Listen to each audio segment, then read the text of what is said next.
Hey, I'm back to do another video. This one is about the actual cognitive functions themselves. So we're talking about 16 personalities. We're talking about, the MBTI types.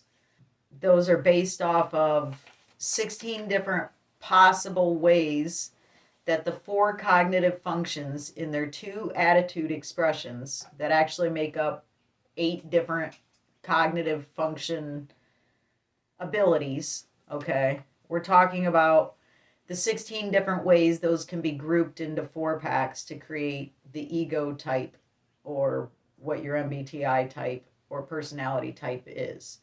You can't just operate off the four, though. You actually operate in both your conscious ego and your unconscious id. You just don't realize when you dip into your shadow on a daily basis to use the functions in your id, but we use all eight functions. We all use all eight of them. So I want to talk about the functions themselves and describe each of them for you, is what I'm hoping to do here. So, cognitive functions. So the four functions themselves are intuition and sensing. Intuition is a sensory function. It's like your sixth sense, but they're separated when it comes to the cognitive function abilities, okay? And we'll see why here in a minute. And intuition and sensing are your perceiving functions. This is the way that you gather information or perceive the world, perceive your experiences, perceiving, right? The other two functions are thinking and feeling. And thinking and feeling are what's called your judging functions. This is the way that you differentiate and how you pass judgment. Obviously, you need a balance between thinking and feeling with perception backing it up with your intuition and sensing to be able to make the most balanced form of judgment, right? So it's not that cats, please don't. So it's not that you don't involve the other functions. Also, obviously, feelings and analytics can be used to make perception as well, but I'm telling you how they're grouped together, what their actual roles are. Thinking and feeling help with the differentiation process, and intuition and sensing are primarily perceptive. Okay. We also have what's called gathering and organizing functions.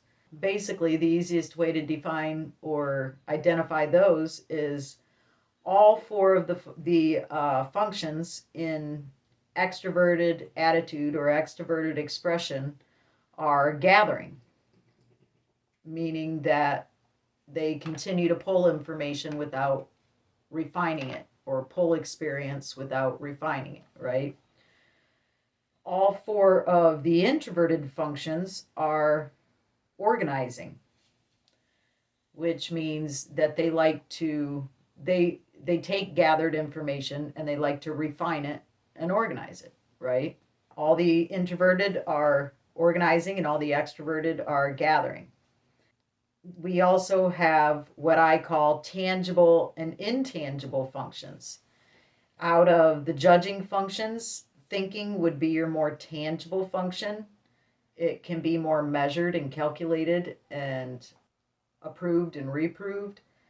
And feelings are a little bit harder to put your finger on, to have certain measures that are uniform with all for them. So feelings would be your intangible judging function.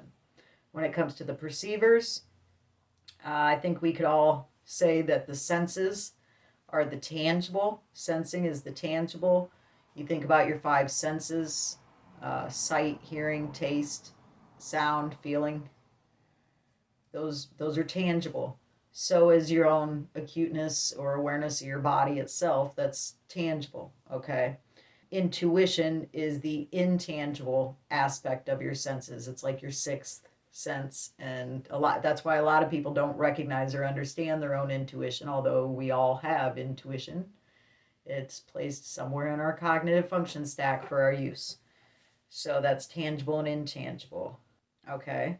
Now, extroverted and introverted.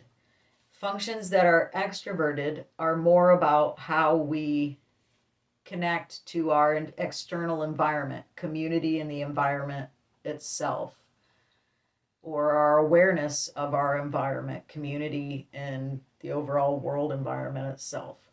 All of the introverted functions are our inner awareness, or how we correlate our outer experiences with ourselves personally, right?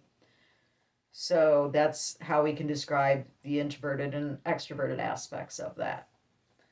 Now, to talk about the functions themselves, I'm going to start with extroverted intuition.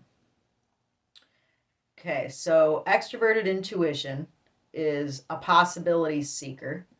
I like to call it the function of curiosity. It's literally what drives curiosity in a person, extroverted intuition. It is all about the metaphysical. I'll tell you right now that extroverted sensing is the physical. Remember, intuition and sensing are both the perceiving functions. Your senses in general, right? I said intuition was a sixth sense. So intuition deals more with the outer, um, the non-tangible physics, and sensing itself deals with the tangible physics, where I said intangible and tangible. So extroverted intuition, metaphysics, a possibilities seeker, and extroverted intuition, you'll hear me talk about this in some of my other videos, talking about the collective unconscious. Extroverted intuition is how a person taps into the collective unconscious, or the cosmic mind, the Akashic records, the universal library of knowledge. Okay, it's where you get thoughts that you don't necessarily know where they came from, because they didn't come from anything within you, really, right? And all of a sudden they're there, and you can recognize that they just kind of, it's like a voice came in the wind. Okay, that's an extroverted intuition. This function imagines possibilities in the outer world. It loves to brainstorm. It's all about brainstorming and creating interconnected patterns.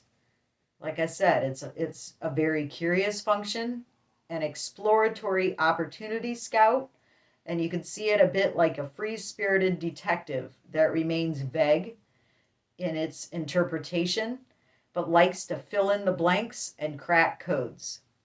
Extroverted intuition is very creative in chaos. In fact, high extroverted intuitives tend to, well, since it's always gathering, they tend not to actually refine or settle on everything. They kind of create chaos to operate in chaos. Chaos can drive them to move and to create these great results. They're very creative in chaos. They like unknown challenges and opportunities, right? So this is an existential function. It's a little bit of a dreamer, and it is future oriented. Now I can move into introverted intuition. Introverted intuition is, remember, extroverted is tied to the outer, introverted brings it in.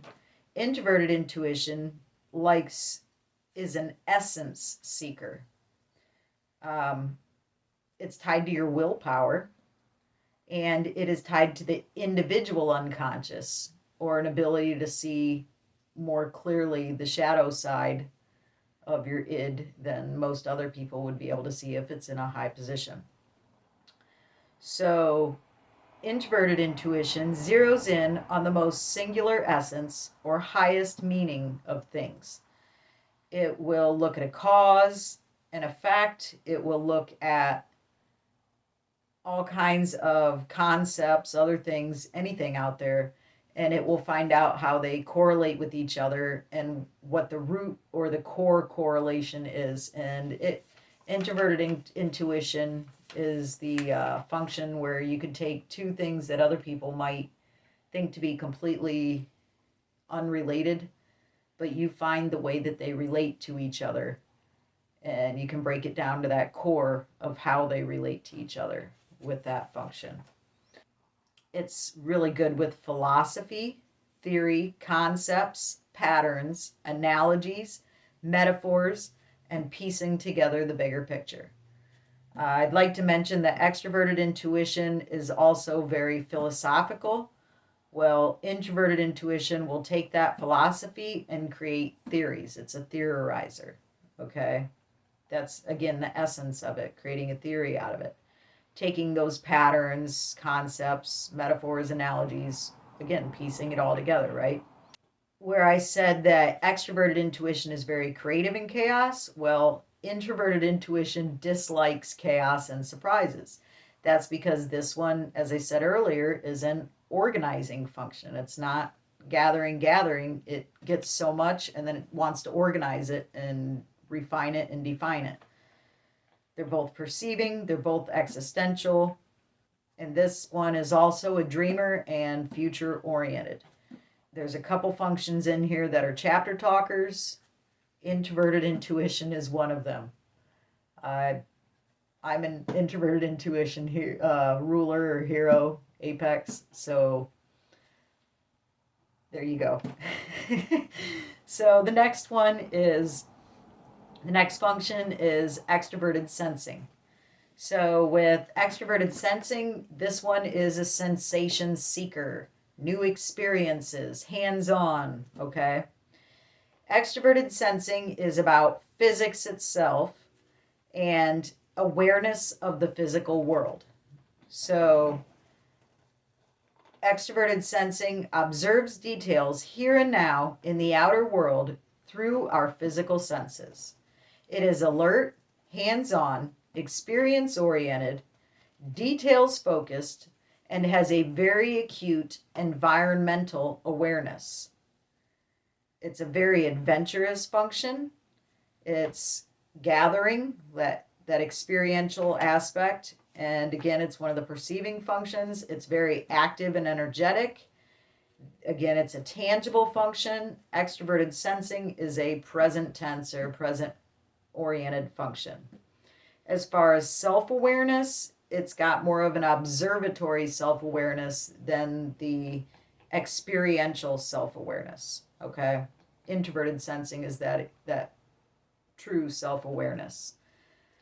It's more like, are you looking at yourself from the outside or the inside? Well, with extroverted sensing, it's almost like you're looking at yourself from the outside, whereas introverted sensing, you recognize right where you are and am able to look at yourself. Okay, so extroverted sensing are also very, it said active. They can be busybodies depending on where the placement is. Okay. Introverted sensing. Introverted sensing, still a perceiving function. This is your tangible one. Or sensing is tangible. This one is organizing, whereas extroverted is gathering. So it's a little more refined. Introverted sensing is another chapter talker, like introverted intuition. Introverted sensing is about the connection to your own body, your own bodily awareness, and the connection with oneself in terms of memories, health, responsibilities, and self-respect. Again, memories, health, responsibilities, and self-respect, and your own personal connection with all of those concepts. Responsibilities can include your sense of duty and loyalty, etc., right? Introverted sensing is a precedence seeker. Again, that's where the memories come into play. It has these memories to set precedents. It zeroes in on established, dependable, and detailed ways of doing things. That's that precedence aspect. And it has an acute physical awareness with the sensations and how things relate to self. Just like extroverted sensing had that acute environmental awareness and a more observatory self-awareness, introverted sensing has an acute self-awareness, but more of an observatory external awareness. It has an objective view of experiences. It likes facts and instructions. Introverted sensing tends to live by methods and these facts and instructions. And it likes to, again, organize and refine living into a few detailed values and methods that it sticks to. This is a past-oriented function with memories in there. That makes sense. Now, extroverted thinking. Extroverted thinking moves us into the judging functions. The first four I mentioned were the perceiving functions. So now we're in the judging functions for the rest of this. Extroverted thinking is about your rationale, your rationality and strategies. Okay. Extroverted thinking is your thinking executive. This function is concerned with how we get things done, productivity, efficiency, and planning. Extroverted thinking likes to understand the systems and mechanics of things. It's a director, a producer, a creator, and also very active and hands-on in doing, acting out on the thought process in a tangible way, right? Extroverted thinking has a perception of pure order. It likes to organize objective data. It will take those introverted thinking thoughts, which we'll talk about here in a minute, and it will organize them and perfect them to create a plan of action or a course of action for them. It's basically the director, the executive, or the actor of the thinking analyzer, introverted thinking, which I'm going to talk about next. Extroverted thinking is good with innovating new project ideas and products, communicating and using the feedback of others to improve just about anything. Extroverted thinking has a need to talk about their plans and ideas for projects, etc. Again, this is a gathering function. It's very active and energetic, as it's the way we output our internal thinking. It's very expressive, and it is present, future oriented. Okay. Introverted thinking. Introverted thinking is about logic and analysis. This is your thinking analyzer. It analyzes how things work, is primarily concerned with systems and mechanisms. You can see it like your inner scientist, analyzing the pros and cons of everything, testing the information present, checking how one part relates to another. And introverted thinking deals with the internalization of objective logic. This is your function for experimenting, learning, testing, analysis, right? So this is an organizing function. With extroverted thinking, you're gathering the internal analytics from others and what you have on your own, and you're putting it together in a gathered form to express it. Put your thinking into action, right? With introverted thinking, you're still organizing that information to be able to hand that package over to be expressed, right? Introverted thinking is a past present oriented function, because as you're going through the analytics, by the time you act on them, it's past. Like I said, it's like the scientist off in their room gathering the research. It's a researcher. It's gathering the information. Even though it's an organizing function, it is the one that tests the information and prepares it for use. I have introverted thinking, eternal child. That's in that position. It's like my rest, relaxation, and restore function, and what kind of brings you peace in your day. And for me, that plays out as, well, I tell people one of my favorite hobbies is research. I love to study stuff. So yeah, that's how that plays out for me. The next function I'm going to talk about is extroverted feeling. So extroverted feeling is your feelings executive. This function is kind of interesting. It's gathering, it's judging, it's very expressive and very interactive, and it is basically future oriented. Everybody thinks about feelings as in their own feelings, right? Extroverted feelings is not your own feelings. Extroverted feelings is an awareness of the feelings of others. it's sympathy, empathy, sympathy, being aware of the feelings of others.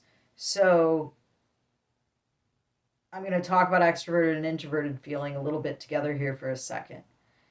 Extroverted feeling is about, as the feelings executive, it is about ethics and harmony. Okay? So, ethics, that's the word I want to look at. Introverted feeling ties more to your personal morals, your personal values.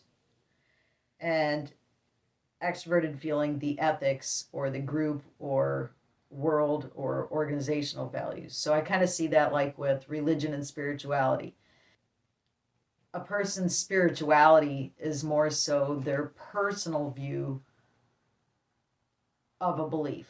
But then when they join an organization or other people with similar belief construct to them, then it becomes a religion.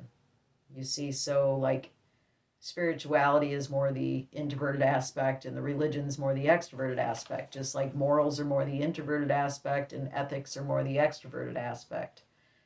Self and community connections, right? Okay. So, extroverted feeling, ethics and harmony, it is concerned with others' well being, top priority for that function. Social harmony, top priority for that function. Group dynamics. Extroverted feelings is the communicator of charisma and moral codes or ethical values, right?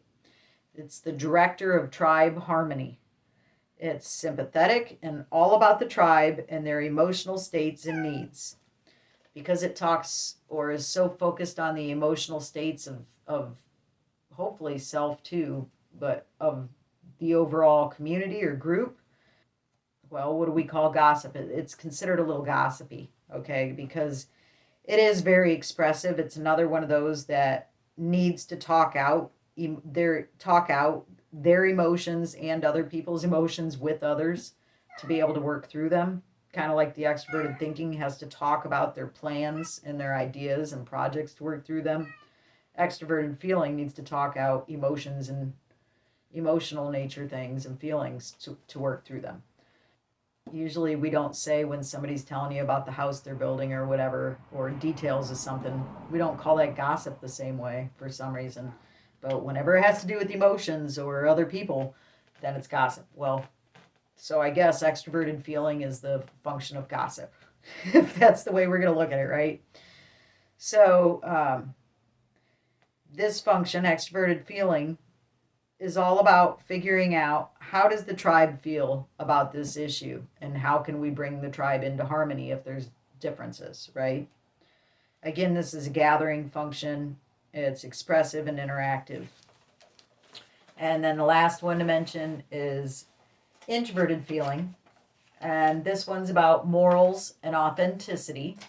I already mentioned the whole morals ethics dichotomy.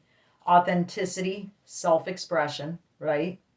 Introverted feelings is your feelings analyzer. It, again, is organizing, refining those feelings within you, and it's a judging function.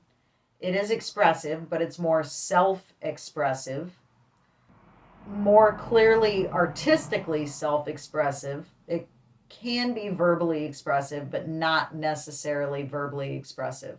But it is going to be authentically self-expressive, maybe through the way they dress or getting into some artistic avenue that is an outlet that shows another aspect to them, right? Okay.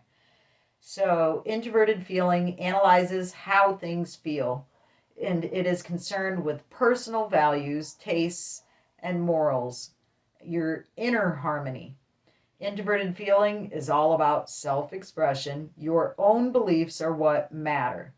It is a very artistic function, and it questions heavily, how does this make me feel? This function is past oriented with a little bit of present, right?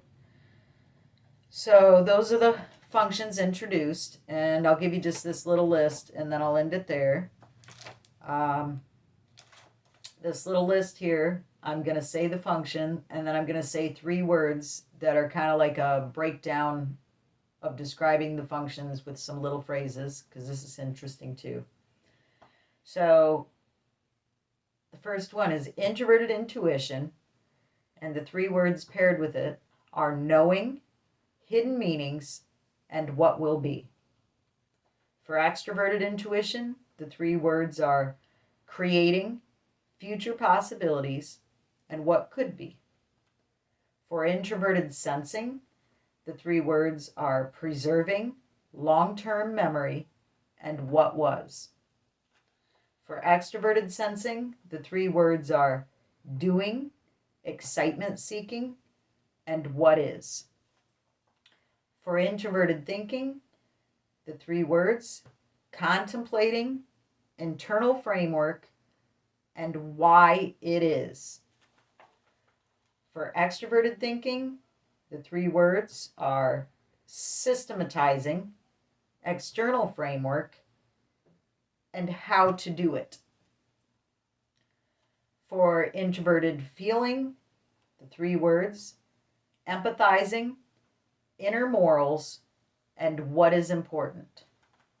For extroverted feeling, sympathetic persuading, harmony ethics, and what we need.